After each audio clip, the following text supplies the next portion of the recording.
Bonjour Margot. Bonjour. Tu es la lauréate de ce prix en ingénierie soutenable. Tu as défendu ton mémoire de master en ingénieur civil électromécanicien à l'école polytechnique de Lucé Louvain.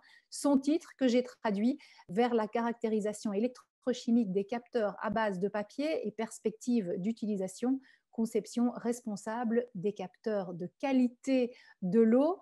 Ton promoteur est Jean-Pierre Rasquin, professeur ordinaire à l'école polytechnique de Louvain, qui est responsable du groupe de recherche en micro- et nano-électronique haute fréquence et micro-capteurs de l'UC Louvain. On le retrouvera juste après, bien évidemment. Margot, c'est à toi. Super, merci.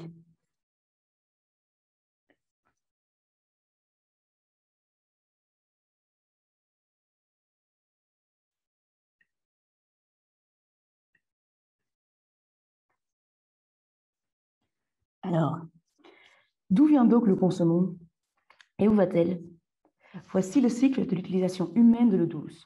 Pas très compliqué, non? On extrait, on utilise et on rejette. Oui, mais on ne peut pas extraire n'importe quoi, ni rejeter n'importe comment. La qualité de l'eau est un enjeu majeur. En Belgique, nous nous en soucions peu. Nous faisons pour la grande partie confiance aux institutions qui gèrent les va-et-vient de l'eau. Cependant, pas tous les citoyens du monde, ni d'ailleurs d'Europe, ont la chance de pouvoir faire confiance à l'eau qui sort du robinet. Et s'il existait un capteur facile à utiliser, pas cher, qui disait en moins de minutes si l'eau est fiable ou non, ce serait cool en soi. Mais ces capteurs constitueraient une source massive de PCB et on sait tous comment leur fin de vie se déroule. Sauf si on réussissait à faire ce test sur un substrat ayant moins d'impact environnemental, comme le papier. C'est exactement ce que ce mémoire vise à faire. Développer un capteur de pathogènes sur papier. Ça vous semble farfelu? Ça ne l'est pas tellement. Pensez aux tests de grossesse, par exemple.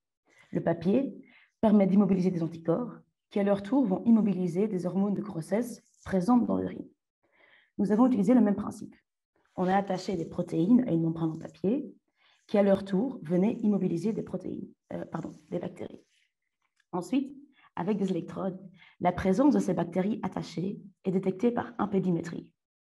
Ceci permet une meilleure quantification et plus de précision. Un prototype, certes à bas niveau TRL, a été réalisé durant ce mémoire. En connectant ces capteurs à un smartphone, l'on pourrait faire des tests et comparer les résultats obtenus avec des données voisines. Grâce à un data processing automatique, l'on pourrait limiter les erreurs de manipulation et rendre l'output accessible à tous les citoyens, peu importe leur niveau d'éducation. Ce capteur forme donc un levier de deux façons. Tout d'abord, il permet aux citoyens de comprendre la qualité de l'eau et d'adapter son comportement en fonction. Ensuite, il permet à des communautés de créer des bases de données fiables qui peuvent être un outil de pression important sur les autorités locales pour améliorer, par exemple, la distribution de l'eau potable. Et puis quoi? En Belgique, ce capteur ne serait pas utile? Détrompons-nous. Du côté particulier, de plus en plus de citoyens souhaitent utiliser dans leur ménage de l'eau de pluie. Du côté industriel, les normes en vigueur imposent des contrôles fréquents de pathogènes dans les effluents, par exemple pour la légionelle.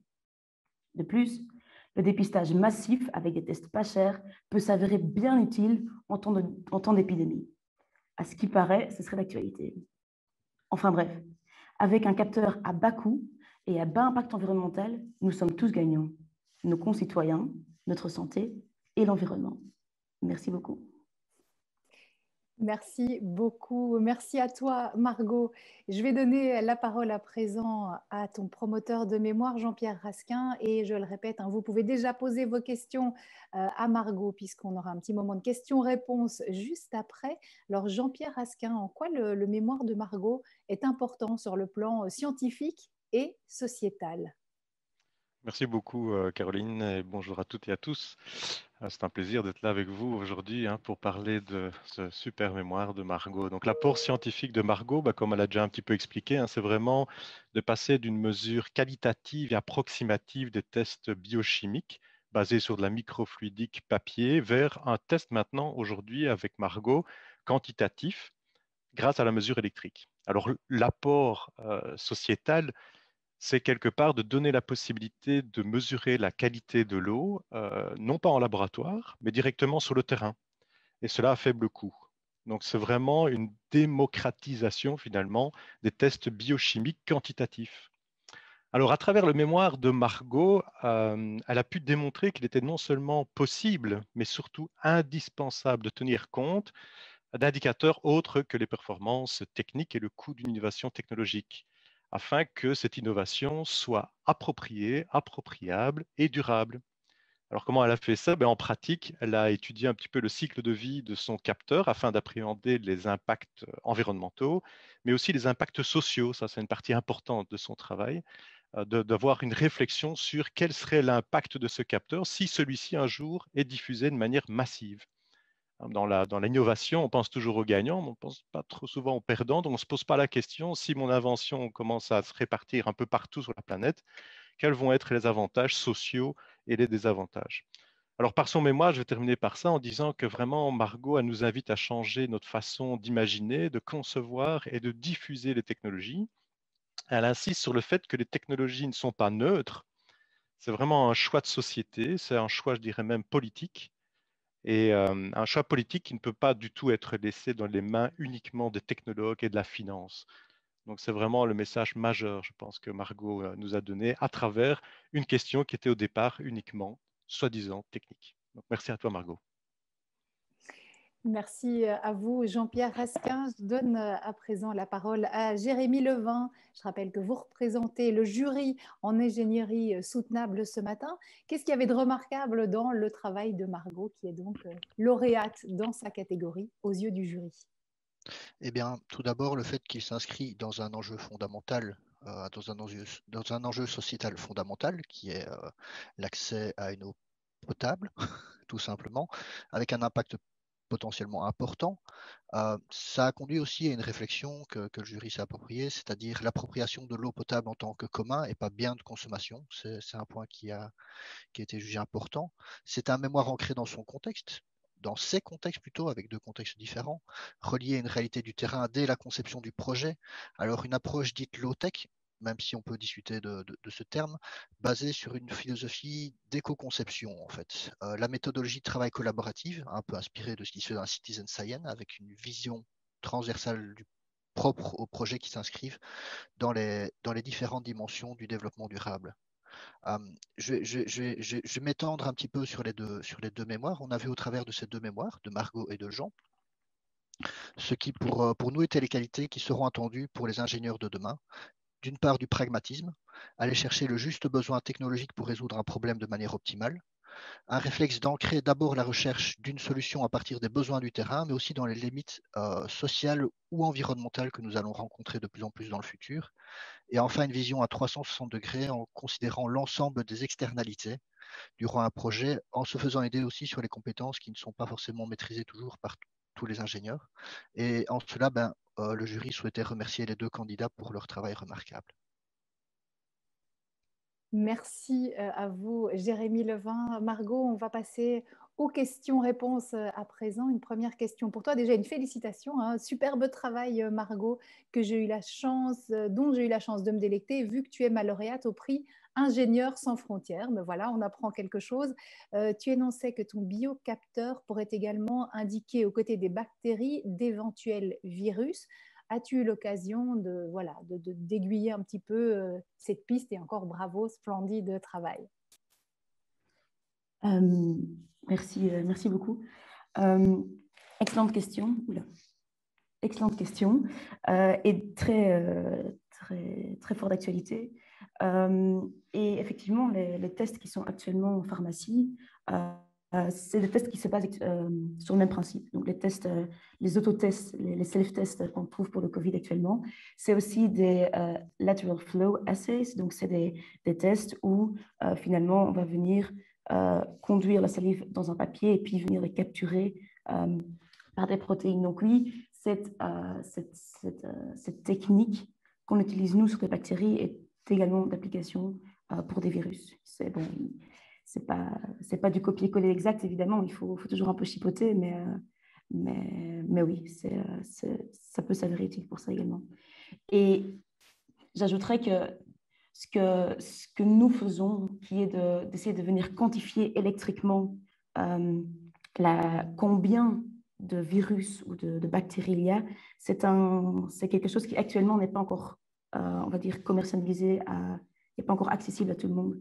Et donc, actuellement, on voit juste, on est positif ou négatif, mais pour certaines applications médicales, il est vraiment pertinent de savoir aussi à quel point quelle est la concentration présente. Et donc, ça, c'est une quantification qui n'est pas possible actuellement, mais vers laquelle on tend. Alors, tu disais tout à l'heure, tiens, est-ce qu'on a besoin ou pas de ce genre de tests en Belgique? Est-ce que la première démarche de ton travail, c'était d'aller vers des pays qui n'ont pas accès à l'eau courante, etc. C'était quoi le départ de ce travail, en fait? Oui, donc le départ, c'était bien. Le départ, en fait, c'était de se dire, on veut travailler sur quelque chose avec un substrat avec peu d'impact. Donc, on est vraiment parti de ce substrat papier. Et ensuite, on a exploré des applications aux Philippines, par exemple, où là, vraiment, cet accès à l'eau potable est un enjeu majeur. Et donc, ça a été un premier scénario d'utilisation. Après, on s'est rendu compte que même en Belgique, il y a beaucoup de parties qui seraient demandeurs. Donc, j'ai cité les citoyens qui utilisent de l'eau de pluie dans leur ménage ou qui veulent de plus en plus tendre vers ça. Mais aussi du côté industriel, il y a eu comment on dit, un outbreak. Donc il y a eu la Légionelle à Gand, en fait, en 2019, parce qu'une industrie avait rejeté de l'eau contaminée.